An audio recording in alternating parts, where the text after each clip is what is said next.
जय श्री कृष्णा। धार्मिक वट कथा में आपका दिल से स्वागत है। आज हम सुन रहे हैं शिव महापुराण की कथा को। नारद जी बोले, ब्राह्मण प्रजापति, आप धन्य हैं क्योंकि आपकी बुद्धि भगवान शिव में लगी हुई है। आप पुण्य इसी विषय प्रकार विस्तार पूर्वक इसका वर्णन कीजिए। तो ब्रह्मा जी ने कहा, एक समय की बात है, मैं सब ओर से ऋषियों तथा देवताओं को बुलाकर उन सबको क्षीर सागर के तट पर ले गया था, जहाँ सबका हित साधन करने वाले भगवान विष्णु निवास करते हैं। वहाँ देवताओं के पूजने पर भगवान विष्णु सबके लिए शिव पूजन ही श्रेष्ठ बताकर यह कहा कि एक मुहूर्त एक क्षण भी जो शिव का पूजन नहीं किया करता वह हानि है, वही महान छिद्र, वही अंधापन और वही मूर्खता है।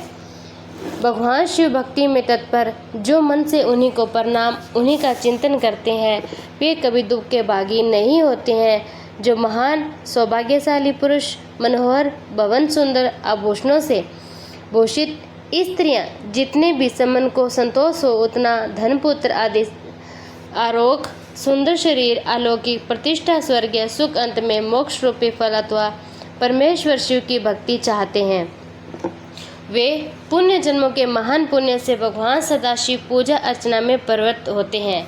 जो पुरुष नित्य भक्ति शिवलिंग की पूजा करता है उसको फल सिद्ध प्राप्त होती है तथा पापों के चक्कर में नहीं पड़ता है। भगवान के इस प्रकार उपदेश देने और देवताओं के उन श्री हरि को प्रणाम किया और देवताओं की समस्त कामनाओं की पूर्ति के लिए उनसे शिवलिंग देने के लिए प्रार्थना की।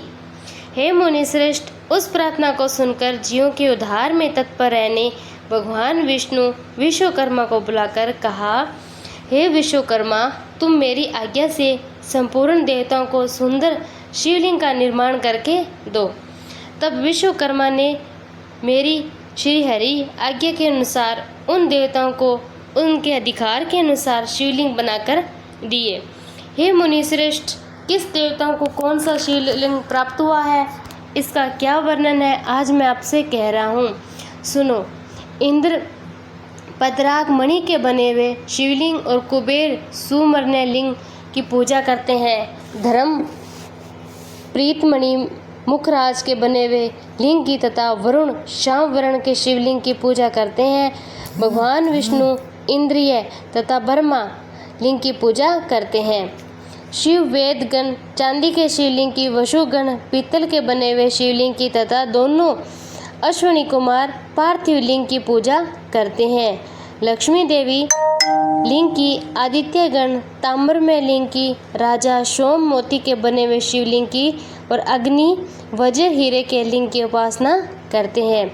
श्रेष्ठ ब्राह्मण उनकी पत्नियों मिट्टी के बने हुए शिवलिंग का, चंदन निर्मित लिंग का और नागगण मूंगे के बने हुए शिवलिंग का आदरपूर्वक पूजन करते हैं। देवी मक्खन के बने हुए शिवलिंग, योगी जन भस्ममय लिंग की, यक्षगण दधीति निर्मित लिंग की, छाया देवी आटे से बनाए हुए लिंग की और ब्रह्मा पत्नी रत्नमय शिवलिंग की निश्चित रूप से पूजा करती है। बाणासुर पार्थिव लिंग की पूजा करता है। दूसरे लोग भी ऐसा ही करते हैं। ऐसे ऐसे शिवलिंग बनाकर विश्वकर्मा विभिन्न लोगों को दिए तथा वे सब देवता ऋषि उन लिंगों की पूजा करते हैं। भगवान विष्णु ने इस तरह देवताओं को उनके हित के कामना से शिवलिंग देकर उनसे तथा मुझसे ब्रह्मा पिनाकमणि महादेव की पूजन विधि पूछी थी और पूजन विधि संबंधी उनके विचारों को सुनकर देव शिरोमणि सहित मैं ब्रह्मा हृदय में हर्ष लिए अपने धाम में आ गया और जहाँ आकर मैंने समस्त देवताओं तथा ऋषियों को पूजा शिव पूजा की उत्तम विधि बताई जो संपूर्ण अभीष्ट वस्तुओं को देने वाली है। उस समय मुझे ब्राह्मण ने कहा, देवताओं सहित समस्त ऋषियों, तुम प्रेम में ही होकर सुनो। मैं प्रसन्नतापूर्वक तुमसे शिव पूजन तथा विधि का वर्णन करता हूँ। जो लोग मोक्ष देने वाली देवता और मुनि समस्त जंतुओं में मनुष्य जन्म पात करना प्राय दुर्लभ, उनमें उत्तम कुल में जन्म तो और भी दुर्लभ है। उत्तम कुल में भी आचारवान ब्राह्मणों के यहाँ उत्पन्न होना उत्तम पुण्य से ही संभव है। यदि वैसा जन्म सुलभ हो जाए तो भगवान शिव के संतोष के लिए उस उत्तम कर्म का अनुष्ठान करें जो अपने वर्ण आश्रम के लिए शास्त्रों द्वारा प्रतिपादित जिस जाति के लिए जो कर्म बताया गया है उसका उल्लंघन न करें। जितनी संपत्ति हो उसके अनुसार ही दान करें। कर्म में सहस्त्रों यज्ञों से तपोयज्ञ बढ़कर सहस्त्रों तपोयज्ञ से जप यज्ञ का महत्व अधिक है। ध्यान यज्ञ से बढ़कर कोई वस्तु नहीं है। ध्यान ज्ञान का साधन, क्योंकि रोगी ध्यान के द्वारा अपने इष्ट देव समरस शिव का साक्षात्कार करता है। ध्यान यज्ञ में तत्पर रहने वाला उपासक के लिए भगवान शिव सदा ही सन्निहित है। जो विज्ञान से संपन्न उन पुरुषों की शुद्धि के लिए किसी प्रायश्चित आदि की आवश्यकता नहीं है। मनुष्य को जब तक ज्ञान की प्राप्ति न हो तब तक वह विश्वास दिलाने के लिए कर्म से ही भगवान शिव की आराधना करें। जगत के लोगों को एक परमात्मा अनेक रूपों में अभिव्यक्त हो रहा है। एकमात्र भगवान सूर्य एक स्थान में रहकर जलाशय आदि विभिन्न वस्तुओं में अनेक से दिखते हैं। देवता संसार में जो सत असत वस्तु देखी या सुनी जाती है वह सब पार ब्रह्मा शिव रूप ही तो है, ऐसा ही समझो। जब तक तत्व ज्ञान न हो जाए तब तक प्रतिमा की पूजा आवश्यक है। ज्ञान के अभाव में भी जो प्रतिमा पूजा की अवहेलना करता है उसका पतन निश्चित है। इसीलिए ब्राह्मणों यह यथार्थ बात सुनो। अपनी जाति के लिए जो कर्म बताया गया है उसका प्रयत्न पूर्वक पालन करना चाहिए।